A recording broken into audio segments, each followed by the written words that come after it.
Chers amis du Congo-Brazzaville, tout à l'heure, on venait de finir avec Ebakacho. Nous avions pensé qu'il y avait un certain nombre de sujets qu'on pouvait rapidement vous passer et quelques informations. Revenons un peu sur le dossier pétrole, qui est le dossier éventuellement qui est en train de créer la mort de plusieurs Congolais. Pour ceux qui ne savent pas, le pétrole d'une manière générale au Congo-Brazzaville, l'exploitation du pétrole au Congo a commencé vers les années 1968. Et donc nous savons que les deux grandes compagnies qui ont commencé l'exploitation depuis 1968, c'est Total et puis la compagnie Eni. Vous voyez? Donc ce sont les deux grandes compagnies depuis 1968 qui exploitent le pétrole d'une manière générale au Congo-Brazzaville.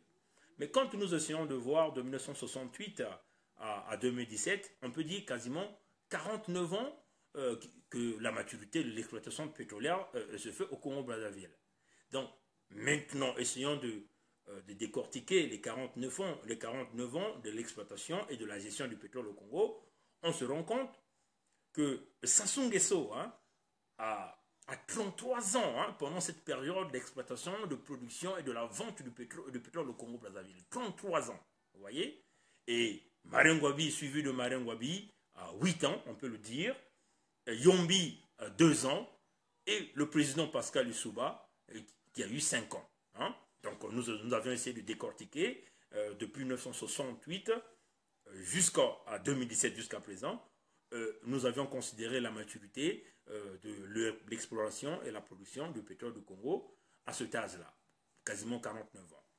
Donc je répète, dans les 49 ans, vous aviez celui qui a eu la chance de s'installer dans la gestion de ce pétrole pour une longue durée, c'est Sassou Nguesso, 33 ans, vous voyez, suivi du président Marien Ngouabi, 8 ans, le président Pascal Lissouba, 5 ans, de Yombi, 8 ans, on peut dire encore une année, c'était le Premier ministre Alphonse Raoul, qui était donc le Premier ministre qui assurait l'intérim entre, je crois, 5 septembre 1968 et le 1er janvier 1969, date à laquelle le président Marien Ngouabi avait pris le pouvoir au Congo-Brazzaville. Vous voyez, ses compatriotes.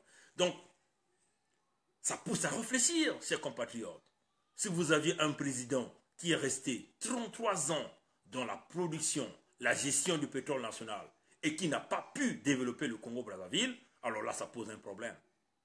Et si vous aviez ce même président, après 33 ans de réception des multimilliards de pétrodollars congolais, il n'a pas pu construire les routes, les écoles, n'a pas pu améliorer le système de santé, n'a pas pu donner une bonne éducation à nos enfants.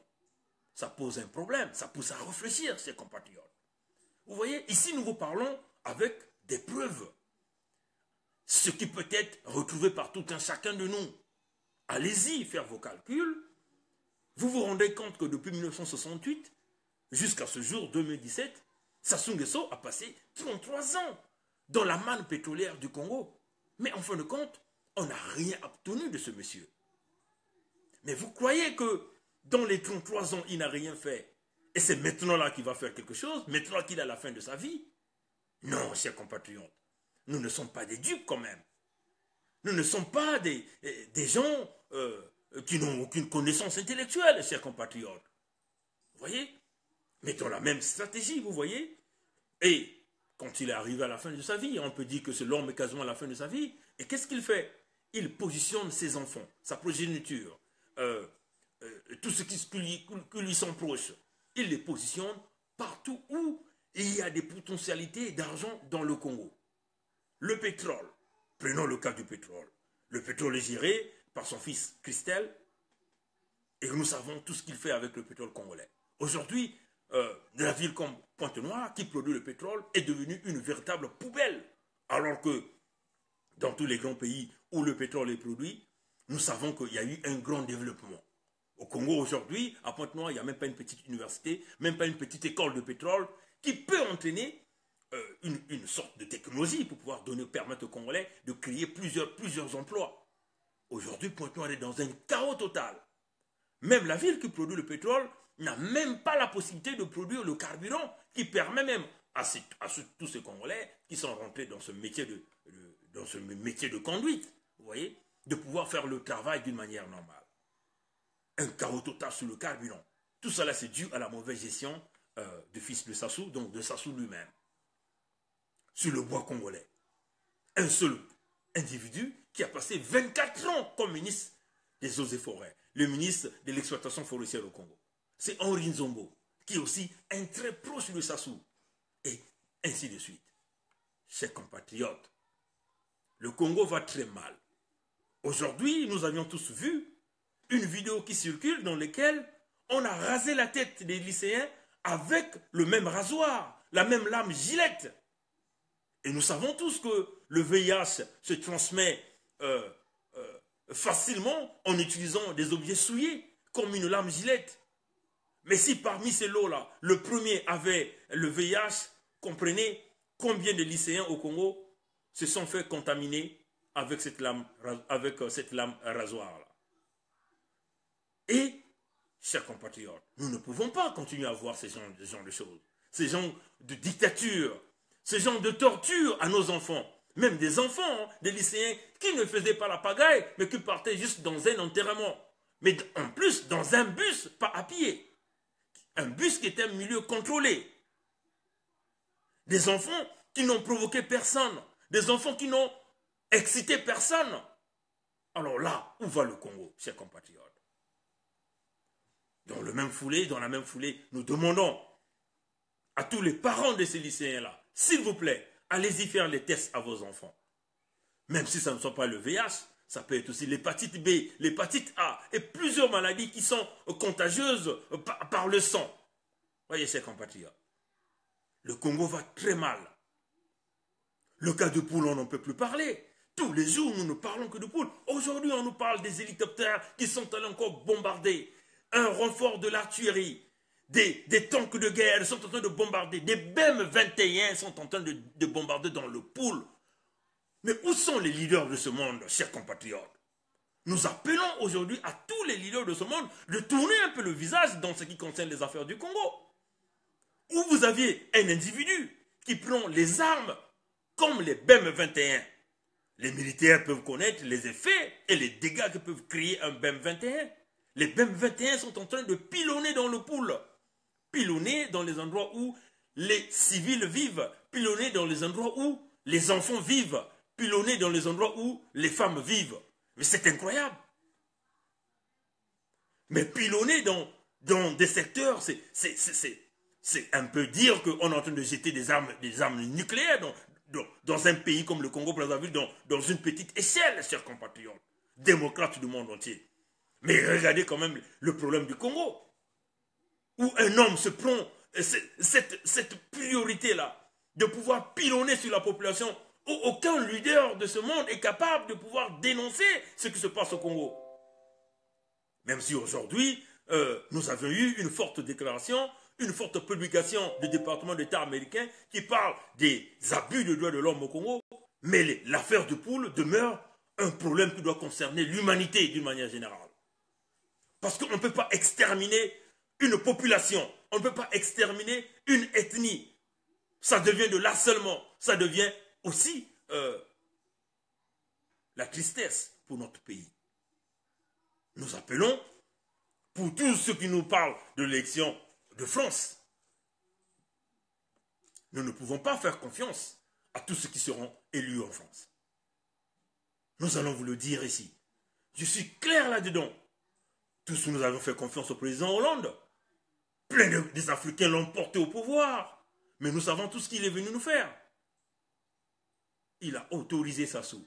Mais j'ai compris, M. Hollande, il est tombé dans un piège. Je crois qu'il y a un Congolais qui est venu expliquer ça. Qui est venu expliquer le pourquoi que Hollande était obligé d'accepter. Parce que Sassou a créé le chaos en République centrafricaine. Tous nous savons que Sassou qui était le pyromane de la République centrafricaine, avec tous les événements qui se sont passés en Centrafrique, Sassou donc, il crée une répression, il crée un système de guerre, un système de chaos en République centrafricaine, et il se présente comme le sauveur, en proposant donc au président Hollande, après le sommet de Dakar, qui a donc permis à M. Hollande de refuser le candidat de Sassou Nguesso, donc à l'élection de la Canadienne, qui est de Michael Jean, comme président de la francophonie. Vous voyez, de l'Organisation internationale de la francophonie. Sassou se décide d'aller brûler la Centrafrique de plus en plus. Et nous savons les dégâts qui se sont passés en République centrafricaine. Sassou a fourni la République centrafricaine avec des matières militaires, de matériel de combat, pour briser, pour que les Centrafricains se battent entre eux. Les musulmans, les chrétiens se sont battus avec des milliers de morts. La France n'avait pas le droit, n'avait pas de choix que d'essayer d'assurer l'interposition. Et Sassou se présente donc en ce sauveur-là qui peut donc apporter la paix en République centrafricaine. Et non pas seulement qu'il s'est présenté comme celui qui va apporter la paix, mais il va financer toutes les activités qui se passeront en République centrafricaine, donc notamment le financement des troupes françaises qui étaient arrivées en République centrafricaine comme force d'interposition. Donc, imaginez l'entretien des groupements militaires en République centrafricaine. Tout ça, c'est payé par Sassou. Et en ce moment-là, Hollande n'avait plus de choix. Hollande était entouré que de gens comme Manuel Valls, comme Le Drian. Voilà les hommes qui ont mené M. Hollande dans ces erreurs-là. Et Hollande n'avait pas de choix. Il a eu quelqu'un qui devait payer pour ces troupes qui devaient rester là-bas, pour assurer l'interposition, pour assurer aussi la production du diamant, qui devait donc profiter à toutes les entreprises. Et Sassou s'est présenté en homme fort. Et comme Hollande ayant une dette morale, une dette avec de l'argent, il ne pouvait que accepter la proposition de Sassou d'aller changer la Constitution. Sassou qui vient donc changer la Constitution, nous savons ce qui s'est passé après tout ça. Aujourd'hui, le pays est dans un chaos total. Sassou n'est pas la solution au problème du Congo. Parce que les bombardements de poules sont en train de continuer. On veut mettre un bouc émissaire, qui est le révérend pasteur Ntoumi. Mais Ntoumi est un homme politique. Ntoumi a travaillé avec Sassou jusqu'au 4 avril, date à laquelle on devait proclamer l'élection présidentielle. Et si on veut dire, une entente qui s'est passée entre les Kolela et les Sassou pour pouvoir essayer d'endorser la responsabilité à Frérot Bissami Ntoumi. Vous voyez, chers compatriotes, moi je ne suis pas partisan de Ntoumi, mais je peux voir, je peux lire, je peux écouter. Et je peux dire que j'ai un cerveau qui fonctionne pour dire non, cette personne n'a pas tort, c'est celui-là qui a tort. Le plan que Sassou avait préparé avec le Kolela, c'est d'écarter Ntoumi qui devenait un élément gênant dans le pool, dans le leadership du pool. C'est ça la véritable raison. Et les Kolela étaient dans le complot, vous voyez. Mais Ntoumi n'a pas vu ça. Parce que certainement, il lui manquait des gens pour pouvoir lui dire. Vous voyez. Le leadership du pool est parti de là. Il faut écarter Ntoumi, qui était un élément gênant. Et donc, Sassou prépare le coup pour pouvoir positionner Kolela. Et Ntoumi se met dans une situation difficile. Aujourd'hui, on veut essayer de ramener les problèmes du pool à Ntoumi. Non, c'est Sassou. Parce que ce plan était fait pour qu'il se maintienne au pouvoir. Coûte que coûte, il doit se maintenir au pouvoir. Malgré qu'il n'a eu que 8% des voix à l'élection présidentielle. Éliminé dans le premier tour. Il renverse les résultats. Il met le pays dans un chaos. Et il veut parler d'un coup chaos. Et aussi, malgré l'argent des générations futures, qui nous a tant parlé lors de la campagne d'élection présidentielle, l'argent qui se sont retrouvés une grande partie dans la Banque des États de l'Afrique de l'Ouest et de l'Afrique centrale, la BAC, et puis une grande partie dans la Banque de Chine. Tout cet argent a disparu. Des multimilliards qui devaient être considérés pour des générations futures, ça a été disparu. Le pays est mis à chaos et à sac par un individu. Aujourd'hui, le Congo est devenu une prison à ciel ouvert. Non, chers compatriotes, ça doit s'arrêter. Pour que ça s'arrête, un seul homme doit quitter. Malheureusement, Sassou refuse le dialogue. Il refuse le dialogue sous l'égide de la communauté internationale. Il refuse ce dialogue dont nous avions tant proposé, un dialogue qui devait se faire à l'extérieur du Congo, où il devait y avoir les amis du Congo, les gens du Parti congolais du travail, les gens de la société civile, les organismes de droits de l'homme, et tous ceux qui sont les amis de la paix. Il le refuse. Il veut la force. Le pool est mis à sac, le pool est mis en chaos par un homme des milliers d'enfants assassinés, brûlés vifs, des femmes violées, brûlées vifs. Non, le pays ne peut plus continuer à être géré de cette façon. Là, on nous parle d'un coup d'État qui se prépare, mais ce n'est pas un coup d'État. C'est un truc maniganté par Sassou, parce qu'il veut forcément éliminer plusieurs personnes, comme lors de l'assassinat du président Marien Ngouabi, où Sassou avait fomenté, il a assassiné Marien Ngouabi, il met donc un système qui permettait d'éliminer tous les officiers de l'armée congolaise, tous ceux qui étaient des potentiels gênants dans le futur du pouvoir à venir. Vous voyez, il les a tous éliminés. Et c'est le même truc qui est en train de se préparer. Vouloir essayer de fourmenter un coup d'État qui est parti du plan de Sassou pour qu'il se maintienne forcément au pouvoir et à la fin, il va donc positionner son fils Kiki tout en sachant qu'il a déjà passé un travail de nettoyage et d'élimination. Donc tous les cadres politiques qui se sont opposés aux idées du changement de la Constitution seront éliminés. Tous les jeunes qui se sont opposés dans les idées de changement de la Constitution seront éliminés. Non. Il faut bien qu'on trouve une solution. Sassou n'est plus la solution du Congo. Aujourd'hui, s'ils arrivaient à éliminer Ntoumi, il y a d'autres Ntoumi qui sortiront. Le pays est quasiment ingouvernable. Ils ont mis le pays à sac. Ils ont tout pillé, tout volé au Congo. Le pays est rentré dans une phase apocalyptique, économique et sociale et de démocratie. Sassou n'est pas la solution. De la même manière que Bachar al-Assad n'est pas la solution en Syrie, comme le disent les grands leaders de ce monde, Sassou n'est plus la solution pour les problèmes du Congo. Qu'est-ce qu'il faut faire de Sassou? Si nous n'arrivons pas à le mettre en prison, il n'y a qu'une seule solution. Vous savez la solution. Vous comprenez? Et moi je le dis d'une manière claire, je n'ai pas peur de le dire. Sassou doit être éliminé. Tous ceux qui ont utilisé les armes de guerre contre leur peuple, tous ceux qui ont utilisé les hélicoptères de combat contre leur peuple n'ont plus le droit de vivre. Et je le dis de vive voix. On en a marre de cacher les choses. Nous demandons aux leaders de ce monde de tourner leur visage vers le Congo-Brazzaville parce que nous avions averti sur ce génocide-là. Allez-y voir dans des vidéos. Nous avions parlé que le génocide était en cours, était en train de se préparer pour venir au Congo-Brazzaville, mais personne ne nous a écoutés là. Mais là, le génocide est en train de battre le plein là, et personne ne veut encore réagir. Nous demandons aux leaders de ce monde de venir sauver les Congolais. Les Congolais n'ont menacé aucun intérêt d'un quelconque pays au Congo-Brazzaville. Les Congolais n'ont jamais menacé les intérêts ni de la France, ni des États-Unis, ni du Canada, ni de l'Allemagne, ni de ces grandes puissances. Jamais du tout. Aucun Congolais a menacé les intérêts économiques d'une quelconque entreprise au Congo. Tout ce que les Congolais demandent, c'est que Sassou Nguesso puisse être enlevé de ce pays-là. S'il n'est pas mis en prison, si vous ne l'emmenez pas dans un pays quelque part en asile, nous ne voulons plus le voir en vie. C'est tout ce que nous demandons.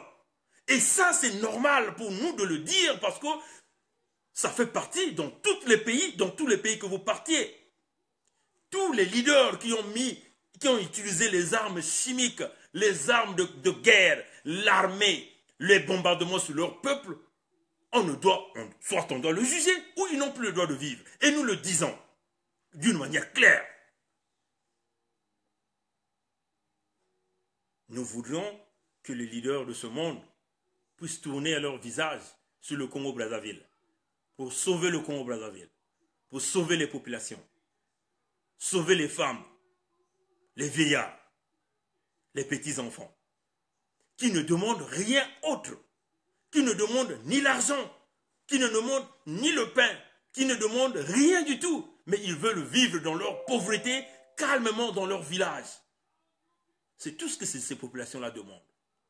Ces populations-là ne demandent pas le baril de pétrole. Ces populations-là ne demandent pas le diamant. Les populations-là ne demandent pas le coltan de l'or. Mais ils veulent seulement vivre tranquillement dans leur pauvreté, dans leur village, et c'est tout. Mais il y a un homme qui nous dérange. Il y a un homme qui est en train de les briser leur vie. Il y a un homme qui est en train de briser leur culture. Il y a un homme qui est en train de briser tout ce que ces gens-là ont. C'est Sassou Nguesso. Ce sont les enfants de Sassou Nguesso. C'est le Parti congolais du travail. Tous ces leaders du Parti congolais du travail. Si vous n'arrivez pas à emprisonner Sassou Nguesso, vous n'arrivez pas à le juger, vous n'arrivez pas à l'enlever du Congo, nous ne voulons plus le voir en vie. C'est tout. Merci. Encore aux mamans de Pointe-Noire qui, leurs enfants, ont été attrapés aujourd'hui, ont été rasés avec des gilettes suées. Nous vous demandons, s'il vous plaît les mamans, allez-y faire les tests à vos enfants. Que ce soit de l'hépatite B, de l'hépatite A ou de VIH. Parce que c'est vraiment regrettable. Des enfants qui n'ont rien fait, on les sort dans les bus, on se met à les raser à nu. Et il y a de ceux qui se sont même blessés sur la tête par des miliciens, les gangsters au pouvoir au Congo. Non, le Congo va très mal. Et nous avons besoin de l'aide. Mais l'aide là ne viendra pas de nous-mêmes. Si la volonté de Dieu n'est pas avec nous. Que Dieu bénisse le Congo-Brazzaville.